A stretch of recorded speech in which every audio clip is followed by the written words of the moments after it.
semana do Dia Mundial do Câncer, confira uma entrevista sobre o tema. Existe uma idade ideal para a mulher engravidar? Descubra na nossa reportagem.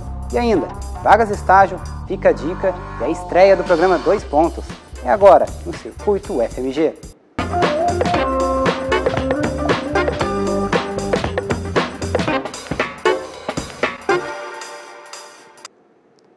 Boa noite. Somente nesse ano o Brasil deve registrar cerca de 600 mil novos casos de câncer. Os dados são do Ministério da Saúde. Os desafios para se lidar com a doença hoje é o que nós vamos conversar com o Dr. Flávio Brandão, da Sociedade Brasileira de Oncologia Clínica. Doutor, para a gente começar, o câncer ele é uma das doenças mais comuns hoje, tanto no Brasil como no mundo todo, né? Quais são os tipos de câncer mais frequentes? O tipo de câncer mais comum é o câncer de pele não melanoma. Ele é responsável por uma boa parte dos casos e o tratamento é essencialmente cirúrgico.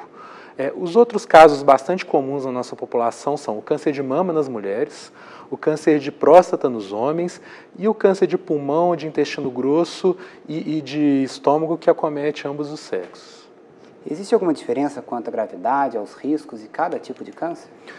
Na verdade, isso é uma avaliação muito complexa, porque depende da localização do tumor, do tipo histológico do câncer, do tamanho, da agressividade loco-regional, da presença ou não de metástases. Isso tudo vai determinar os cânceres mais ou menos agressivos.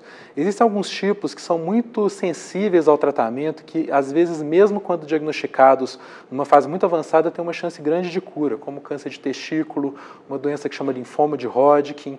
Outros casos, geralmente o diagnóstico é feito tardiamente e o prognóstico é muito ruim, como câncer de pulmão, câncer de pâncreas, câncer de vias biliares. São tumores realmente de prognóstico muito ruim. E, professor, o câncer, se a gente fosse dizer, é o quê? Como é que a gente pode caracterizar o câncer? É uma célula? É o quê? O câncer, na verdade, é uma célula do próprio organismo que começa a crescer desordenadamente, ela perde o controle do seu crescimento, invade os tecidos locais e, finalmente, ela se espalha para outros órgãos do organismo, nesses casos, levando, muitas vezes, à morte do paciente. Existe algum segmento da população que tem mais predisposição a ter câncer? Na verdade, isso é muito variável, depende do tipo de câncer, tá? Talvez o grupo que tem o maior risco é o grupo de pessoas que fumam, os tabagistas. O cigarro é a principal causa evitável de câncer no mundo. As mulheres sempre têm que ficar atentas ao câncer de mama, ao câncer de colo de útero, e os homens também ao câncer de próstata. Eles são doenças bastante comuns no nosso meio. Os tratamentos mais conhecidos é a radioterapia, a quimioterapia. É o mesmo tratamento para todos os pacientes ou cada um tem um tratamento diferenciado? Não. Cada tipo de câncer, em cada situação, em cada grau de comprometimento do organismo vai ter um tratamento diferente. Um tratamento muito importante é o cirúrgico. Muitas vezes o tratamento começa pela cirurgia e depois a gente vai acrescentando outros tipos de tratamento, a quimioterapia, a radioterapia. A manipulação hormonal é muito importante, principalmente em câncer de próstata e câncer de mama. E mais recentemente a gente tem os tratamentos-alvo, que são as moléculas geralmente direcionadas para a célula tumoral, preservando as células sadias do organismo, diferente da quimioterapia, que geralmente age contra todas as células, tanto sadias quanto malignas. Existe algo que a pessoa pode fazer, tipo controlar a alimentação, ou ter algum problema psicológico, ansiedade? Existe até lenda de que se a pessoa tiver alguma mágoa guardada, pode virar câncer. Existe algo que a pessoa possa fazer para evitar? Os dados sobre a parte psicológica interferindo no aparecimento da doença são muito limitados. É muito difícil de você medir o tanto que a pessoa está estressada e o tanto que isso vai levar ao aparecimento da doença, tá? A gente sabe que a alimentação é importante, uma dieta rica em vegetais, em frutas, ela parece que protege. A dieta rica em carne vermelha, principalmente a carne muito bem passada, geralmente assada na brasa ou diretamente sobre o fogo, parece que aumenta o risco porque alguns carcinógenos são criados nesse processo. A atividade física parece que é importante tanto na prevenção quanto até na tolerância ao tratamento. A gente sabe que os pacientes que praticam atividade durante o tratamento têm uma tolerância maior e, às vezes, até uma chance maior de cura. E é claro que o cigarro e o álcool são fatores muito importantes como causadores, principalmente de câncer de pulmão, câncer de esôfago, câncer de cabeça e pescoço, e a gente sempre deve orientar a população a evitar esses hábitos danosos. Uma pessoa ela consegue ser curada do câncer? Uma boa parte das vezes, principalmente quando o câncer é diagnosticado de uma maneira muito precoce. A gente hoje, eu diria que talvez 50% dos casos, às vezes até mais, podem ser curados desde que eles sejam diagnosticados precocemente e tenham acesso a todos os tratamentos disponíveis. Doutor, por que as pesquisas com câncer são tão complicadas? Por vários fatores. Primeiro que a gente geralmente precisa de um número muito grande de pacientes para chegar a algumas conclusões sobre o tratamento, sobre a eficácia do tratamento. O câncer, na verdade, é uma doença multicomplexa e, na verdade, são vários tipos. Mesmo dentro de, assim, você fala câncer de pulmão, na verdade, existem 4 ou 5 tipos de câncer de pulmão e quando você vai analisando mais profundamente, na verdade, você descobre que são mais casos ainda, mais tipos diferentes. As alterações moleculares que levam à doença, elas são múltiplas, então a gente, na verdade, está identificando vários processos que vão sendo combatidos molécula por molécula. Isso é uma coisa que leva muito tempo para ser pesquisada. A gente, nos últimos anos, teve muitos avanços no tratamento, no diagnóstico, na prevenção, mas a gente sabe que ainda tem um longo caminho pela frente. A gente falando no tratamento de prevenção, alguns cânceres já têm vacinas, como o HPV. Isso. No futuro, a gente pode acreditar que vai ter alguma vacina, algum medicamento que consiga controlar os outros tipos? Na verdade, a vacina é muito eficaz na prevenção de vírus, ou às vezes de algumas bactérias também, que podem levar ao aparecimento de câncer. Tá? O caso do HPV, o caso da hepatite B também, que pode levar ao câncer de fígado, mas para controlar todos os cânceres é difícil, porque nem todos os cânceres estão relacionados com algum agente viral que seria controlado pela vacinação. Professor, para finalizar, o senhor conseguiria dar um recado para a gente, para quem tem câncer e está em tratamento? Eu acho que o tratamento de câncer é um tratamento difícil. São vários efeitos colaterais que a pessoa passa por ele, mas os avanços são grandes também e eu acho que a pessoa tem que ser otimista, ela tem que ter fé.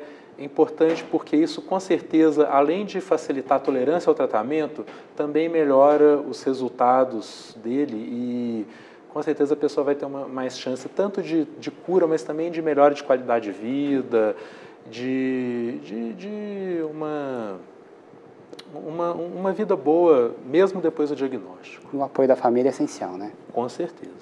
Então tá bom, doutor. Muito obrigado pela entrevista. Agora nós vamos para a redação da TV UFMG com Osmar Macedo e as vagas de estágio.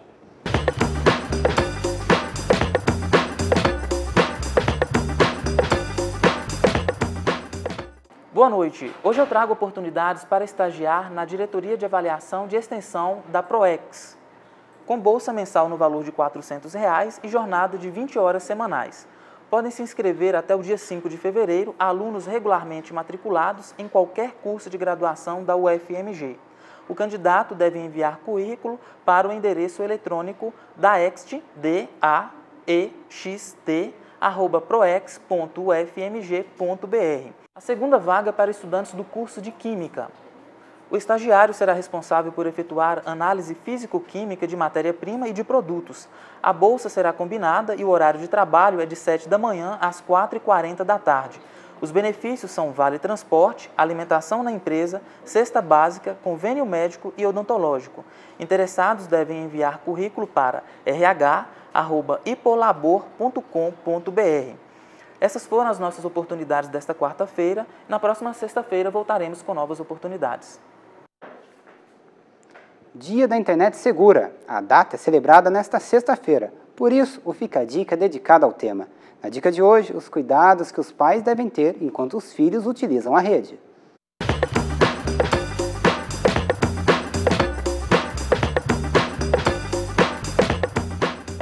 A gente vai falar sobre o cuidado que é preciso ter com o uso da internet por crianças. Talvez essa seja a mais simples e a mais complexa de se seguir de todas as dicas. Por quê? Para garantir a segurança do seu filho no uso de internet, o mais importante é você estar perto do seu filho, estar próximo do seu filho, conversar com ele sobre o que ele gosta de fazer naquele ambiente, sobre o que é bom para ele, sobre o que não é bom para ele. Muitos dos sites colocam limitações de idade, mas essas limitações são fictícias. Não adianta você achar que porque o seu filho tem 11, 12 anos, ele não vai acessar um site que tem como limite 15, 16, limite mínimo 15, 16 anos. Se os amigos dele estão lá, é muito provável que ele queira, e se você estabelecer limites, é muito provável que ele aprenda como burlar esses limites. Normalmente os filhos sabem mexer na internet com maior destreza do que os pais. Então, o fundamental para garantir a segurança do seu filho é o que você faz, ou deveria fazer com ele, cotidianamente. Conversar, acompanhar, estar próximo dele, entender quais são as necessidades dele. Então, de olho nos filhos, né? Amanhã, a dica é sobre privacidade. Não perca! 20 anos, 30 anos. Será que existe uma idade ideal para a mulher engravidar? A nossa equipe foi em busca de uma resposta. Foi aos 47 anos que Maria José realizou o grande sonho de ser mãe. Depois de 6 anos de tratamentos para engravidar e 2 fertilizações in vitro, a grande notícia chegou e veio em dobro. Teve gêmeos. Apesar da idade avançada, a gravidez correu muito bem. Eu tive uma gestação super tranquila. Eu fiz um parto, uma cesárea com 8 meses e meio, porque eu corria risco, né, de fazer um parto normal, então eu tirei antes. Mas foi perfeito, saí com meus meninos 2 dias depois do hospital, correu tudo bem. Eles nasceram com 50 centímetros cada um, 2,450, então deu tudo certo, né. Eu rejuvenesci, né, com meus filhos. Eu tinha pique para fazer tudo. Logicamente precisei de uma ajuda de uma terceira pessoa, eu tinha uma enfermeira, mas a gente tem esse instinto maternal e tem que dar conta, né? E o instinto maternal de Maria José vai além. Eu queria ter 8 filhos. Eu vim de uma família, eu tenho 7 irmãos, eu perdi um, mas éramos 8 filhos. E eu pretendia ter isso tudo, só que eu não tive tempo para isso. E hoje, tendo os 2, eu acho que está de bom tamanho. Já para Celita, a maternidade não esteve nos projetos de vida. Aos 40 anos e com uma vida profissional estruturada, a escolha em não ter sido mãe não pesou. Eu acho que a mulher, ela ainda, por tanta coisa que a gente conquistou, acho que ainda existe essa cobrança, por ser mulher, ter que ter um filho. Eu acho que ainda existe, sim. As coisas não aconteceram assim comigo de uma forma muito certinha, né? Embora eu tivesse sido casada, não foi um projeto mesmo, não fez parte dos meus planos. Não foi questão profissional, embora eu ainda acho que eu ainda tenho muito a crescer profissionalmente, mas não foi isso, não. É questão de desejo mesmo, não bateu. A escolha pela maternidade e a preocupação com a idade para engravidar devem ser muito bem pensadas pelas mulheres. A idade ideal para ter filhos é dos 20 aos 28 anos, ideal. Tá? Mas até os 35 dá para a gente ir levando e ter uma certa garantia de sucesso. Depois dos 35 anos, é bom fazer uma avaliação médica bem feita para ver se há uma possibilidade de uma gravidez tranquila. A especialista Jaci Bastos alerta que planejar a gravidez é ter mais chances de um final feliz. Planejar é fazer tudo o que é preciso para evitar os problemas. É uma gravidez fluir de uma maneira mais segura, um concepto, um neném, um produto daquela união, ser uma pessoa mais preparada para enfrentar o mundo, né? Em todos os seus aspectos. Então, é tudo que um casal, um homem e uma mulher deve fazer antes de pensar em ter filhos. Se preparar para isso. Estreia hoje o programa de entrevistas 2 Pontos. A nova atração vai ao ar todas as quartas após o circuito aqui na TV UFMG. E quem vai nos contar um pouco mais da nova atração é o apresentador Pablo Nogueira. Pablo, meu amigo, como vai ser esse programa? Qual vai ser a dinâmica, a proposta? Bom, Gabriel, a proposta é que a gente traga aqui para a TV UFMG pessoas que tenham casos impactantes para poder contar, experiências de vida, que possam relatar um pouco aí da experiência não só de vida, mas também da profissão, enfim.